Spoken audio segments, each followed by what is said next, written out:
प्रिय विद्यार्थियों, सुप्रभात। आज हम 8th क्लास में हिंदी में पाठ नंबर 7 जिसका नाम है पहाड़ों की रानी मनाली। इस पाठ में आज हम करेंगे मौखिक और लिखित प्रश्न उत्तर। प्यारे बच्चों, हमने इस पाठ को बहुत अच्छे से रीड किया, बहुत अच्छे से जो इसमें बातें बताई गई उसको हमने समझा, बहुत अच्छे से हमने वो याद भी कर लिया। तो इस रूप से वो सारी ही बातें हमारे यहाँ मौखिक और लिखित प्रश्न उत्तर के माध्यम से रहेंगी। हमारे जो मौखिक क्वेश्चन है उसमें वो सारी बातें छोटे छोटे रूप में पूछी गई हैं कि जैसे मनाली के प्राकृतिक सौंदर्य को देखकर लेखक हैरान क्यों था, धरती पर स्वर्ग किसको माना जाता है, या फिर जैसे कुल्लू से मनाली जाते हुए क्या क्या प्राकृतिक सौंदर्य देखा गया। मतलब ऐसे वो छोटी छोटी बातें वहां पर पूछी गई जो मौखिक रूप में निहित है। दूसरा पॉइंट है हमारा लिखित प्रश्न। लिखित प्रश्न थोड़े से लेंथ में ज्यादा बन जाते हैं, तो लिखित का यानी कि उसमें जो क्वेश्चन पूछे जाते हैं थोड़ा सा विस्तार से उनको लिखना होता है। इन सभी बातों को थोड़ा सा विस्तार पूर्वक जब हम राइट करेंगे तो वो सारी ही बातें बहुत अच्छे से इसमें पूछी जाती है। थोड़ा सा डीपली पूछा जाता है इसमें वो कंप्लीट बातें होती हैं जो पाठ में पूछी गई हैं। जैसे कि जो मनाली शब्द है वह किसके आधार पर रखा गया है, और हमने पाठ में बहुत अच्छे से पढ़ा है कि प्राचीन समय में यहाँ मनु नाम के एक ऋषि रहते थे जिन्होंने वहाँ कठोर तपस्या की थी, जिन्होंने एक ग्रंथ भी रचा था जिसका नाम था मनुस्मृति, जिसमें कि 12 अध्याय और 2500 श्लोक निहित है। इससे अलग यहाँ पूछा जाता है कि वहाँ किन किन चीजों का उत्पादन होता है। प्यारे बच्चों, हमने पढ़ा कि वहाँ सेब, नाशपाती, बादाम, अखरोट और अनेक जीवनदायिनी जड़ी बूटियों का उत्पादन होता है। तो ये सारी बातें हमें मौखिक और लिखित प्रश्न उत्तर के माध्यम से मिली हुई हैं, जो सारी बातें हमने पाठ में पढ़ी हुई हैं। और इस पूरे ही पाठ में अत्यंत सुंदर स्थान मनाली का बहुत ही अच्छे से वर्णन किया गया है। तो बच्चों, चलिए आज हम करते हैं मौखिक और लिखित प्रश्न जो है पाठ नंबर 7 जिसमें पाठ का नाम है पहाड़ों की रानी मनाली। चलिए बच्चों कंटिन्यू करते हैं। प्यारे बच्चों, आज हम चैप्टर नंबर 7 यानी कि हमारा जो पाठ नंबर 7 जिसका नाम था पहाड़ों की रानी मनाली, इसके मौखिक क्वेश्चन और लिखित क्वेश्चन आज हम करेंगे। मौखिक में फर्स्ट क्वेश्चन है, किस मार्ग के दोनों ओर के प्राकृतिक दृश्य बहुत मनमोहक है। चैप्टर में हमने पढ़ा कि एक ऐसा मार्ग था जिसके दोनों तरफ के प्राकृतिक दृश्य बहुत ही मनमोहक थे। कौन से थे? कुल्लू से मनाली जाने वाले मार्ग के, यानी जब कुल्लू से मनाली जाते हैं तो उस मार्ग के दोनों ओर के प्राकृतिक दृश्य बहुत मनमोहक हैं। सेकंड क्वेश्चन, किसका शोर चढ़ाई चढ़ रही बस के इंजन को भी मात दे रहा है। व्यास नदी का शोर, व्यास नदी का जो शोर है यानी वहाँ जो व्यास नदी है ना उसका जो शोर सुनाई देता है ना, वो चढ़ाई चढ़ रही बस को भी मात दे देता है। चढ़ाई चढ़ रही बस मतलब जो बस जैसे ऊपर चढ़ती है ना और जैसे ऊपर ज़्यादा दबाव आता है तो वह और ज़्यादा शोर करती है, लेकिन जो व्यास नदी का शोर है ना वह चढ़ाई चढ़ रही बस को भी मात दे देता है। नेक्स्ट हमारा क्वेश्चन नंबर 3, पर्वत किसके समान प्रतीत हो रहा है, यानी जो पहाड़ देखा गया तो वह किसके समान दिखा। पर्वत तपस्या में लीन ध्यान मग्न सन्यासी के समान प्रतीत हो रहा है।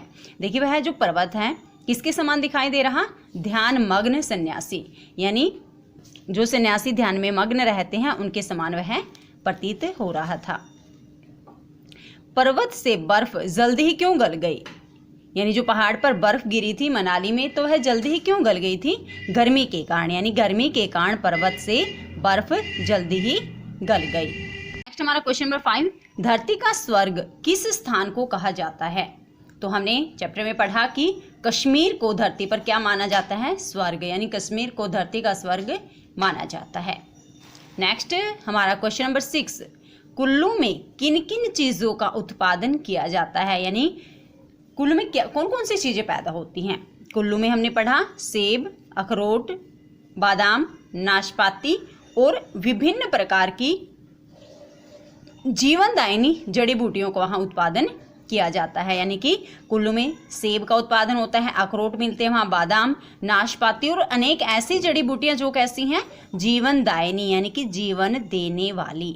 हम इसकी जगह ये भी लिख सकते हैं अनेक प्रकार की जड़ी बूटियाँ जो जीवन देने का काम करती हैं, वो उनका वहाँ उत्पादन होता है। नेक्स्ट हमारा मौखिक में क्वेश्चन नंबर 7, कुल्लू का मुख्य पर्यटक स्थल किसे माना जाता है, यानी कि कुल्लू में एक मुख्य पर्यटक स्थल है, वह किस नाम से जाना जाता है, मनाली को। यानी कि कुल्लू का मुख्य पर्यटक स्थल मनाली को माना जाता है। नेक्स्ट हमारा क्वेश्चन नंबर 8, लास्ट क्वेश्चन मौखिक में, गांव के सबसे ऊपरी भाग में किसका मंदिर है, वह कैसा है। तो हमने पाठ में पढ़ा इसमें कि गांव के सबसे ऊपरी भाग में भगवान मनु का मंदिर है, यानी कि गांव के सबसे ऊपरी भाग में किसका मंदिर है, भगवान मनु का मंदिर, और वह कैसा है, वह साफ और सुथरा है। यानी कि जो मनु का मंदिर है वह कैसा है, साफ और सुथरा। ये थे हमारे मौखिक क्वेश्चन। अब हम करेंगे इसमें कुछ लिखित क्वेश्चन भी हैं इनको। फर्स्ट है, व्यास नदी अपने किस भाग को और कैसे सार्थक कर रही है। जो हमने पाठ पढ़ा इसमें बिल्कुल स्टार्टिंग में जो फर्स्ट पैसेज था उससे क्वेश्चन लिया गया है कि ये जो व्यास नदी बह रही थी वह अपने किस नाम को सार्थक कर रही थी और कैसे सार्थक कर रही थी। तो व्यास नदी अपने कल्लोलिनी नाम को सार्थक कर रही है। इसका अर्थ क्या है, शोर करने वाली, क्योंकि उसका शोर चढ़ाई चढ़ रही बस के इंजन को भी मात दे रहा है। यानी कि जो व्यास नदी है अपने किस नाम को और कैसे सार्थक कर रही है, तो व्यास नदी अपने कल्लोलिनी नाम को सार्थक कर रही है, क्योंकि इसका शोर चढ़ाई चढ़ रही बस को भी हरा रहा है, यानी कि मात दे रहा है। सेकंड क्वेश्चन, प्रकृति का अनुपम सौंदर्य देखकर लेखक क्या अनुभव करता है। वहाँ जैसे बहुत सारे ऐसे सौंदर्य भरे दृश्य देखे गए तो उनको देखकर लेखक ने क्या अनुभव किया। प्रकृति का अनुपम सौंदर्य देखकर लेखक अनुभव कर रहा है मानो प्रभु ने अपनी सौंदर्य सृष्टि कल्पना को साकार रूप देने के लिए सबसे पहले किसको चुना, मनाली को ही। तो वहाँ जो अनुपम दृश्य देखा गया उसको देखकर क्या कल्पना की गई, क्या अनुभव किया गया। तो इसका आंसर बनेगा प्यारे बच्चों, हम इसको ऐसे लर्न करेंगे कि प्रकृति का अनुपम सौंदर्य देखकर लेखक अनुभव कर रहा है मानो भगवान ने अपनी सौंदर्य सृष्टि कल्पना को, यानी भगवान ने क्या सोचा कि कुछ ना धरती पर ऐसे बहुत सुंदर कुछ बनाओ, सौंदर्य सृष्टि कल्पना को साकार रूप देने के लिए सबसे पहले मनाली को ही उन्होंने चुना था। नेक्स्ट हमारा क्वेश्चन, मनाली और महर्षि मनु के संबंध में, मनाली और महर्षि मनु के संबंध की संक्षेप में बताएं। यानी कि जो मनाली में और महर्षि मनु के बीच में जो संबंध था उसके बारे में हमें संक्षेप में बताना है। तो इसका आंसर बनेगा मनाली अर्थात मनु आलय। हमने पाठ में पढ़ा है सारा ही। मनाली शब्द किससे बना है, मनाली जो स्थान है किसके नाम के आधार पर रखा गया, मनु आलय है। और आलय क्या होता है, स्थान होता है, जैसे विद्या आलय, विद्या के लिए आलय ये बनता है जैसे, यानी कि मनु का घर। मनाली महर्षि मनु की पावन भूमि है। मनु की इस तपस्या भूमि मनाली को आज पर्यटकों का समूह हर साल हिमाचल की इन घने शीतल वादियों को देखने के लिए उमड़ पड़ता है। तो मनाली और महर्षि मनु का क्या संबंध है, यानी महर्षि मनु के नाम पर ही मनाली रखा गया है और मनाली को इन्होंने यहाँ अलग अलग शब्दों में जोड़कर ये बताया कि मनु आलय यानी कि मनु का घर। और मनु की तपस्या के कारण ही आज जो मनाली है वह पर्यटकों का एक बहुत ही प्यारा और प्रिय क्षेत्र बन चुका है। यहाँ हर साल हमारे यहाँ से नहीं, सिर्फ मतलब विदेशों से भी बहुत सारे पर्यटक यहाँ घूमने के लिए जाते हैं। इसलिए आज पर्यटकों का समूह हर साल हिमाचल की इन घनी शीतल वादियों को देखने के लिए हर साल उमड़ पड़ता है।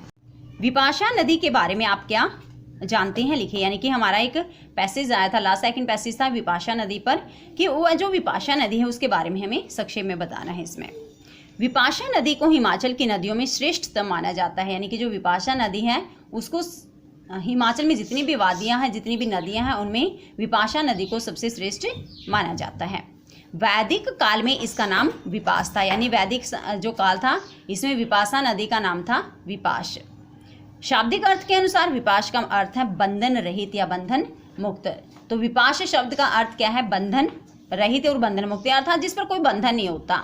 यानी कि वह नदी जो अपना किनारा स्वयं बनाती है, रास्ते में आई हर रुकावट, हर प्रकार की बाधा को दूर करती हुई बहती चली जाती है। और जो ये विपाशा नदी है ये क्या करती है, रास्ते में जितनी भी रुकावटें, जितनी भी मुसीबतें आती हैं, ये उन सभी मुसीबतों को दूर करती है और स्वच्छंद यानी कि आज़ाद रूप से बहती चली जाती है। क्यों बहती चली जाती है? क्योंकि इसका नाम ही क्या है, बंधन रहित और बंधन मुक्त, अर्थात इस पर किसी भी तरह का बंधन नहीं लगाया जा सकता। नेक्स्ट क्वेश्चन हमारा 5th, बस यात्रा के दौरान लेखक ने व्यास की उपस्थिति का क्या अनुभव किया? बस यात्रा के दौरान लेखक को व्यास नदी का अनुभव होता था। उसे लगता था कि जैसे वह नदी उसके आसपास ही, यानी कि जैसे बस यात्रा की गई तो लेखक ने व्यास को अनुभव किया कि चाहे कितनी भी चढ़ाई क्यों न चढ़ ले, लेकिन व्यास नदी अपने होने का एहसास हमें हर जगह करवा रही थी। क्यों करवा रही थी? क्योंकि इसका शोर ही इतना था कि वह हमें आसानी से सुनाई दे जाती थी। लास्ट क्वेश्चन, पर्वत से बर्फ गल जाने पर भी उसकी सुंदरता में कमी क्यों नहीं आई? जैसे पहाड़ पर पहले बर्फ गिरी, गर्मी होने के कारण बर्फ गल गई, पिघल गई, लेकिन फिर भी उस पहाड़ की सुंदरता में कोई कमी क्यों नहीं आई?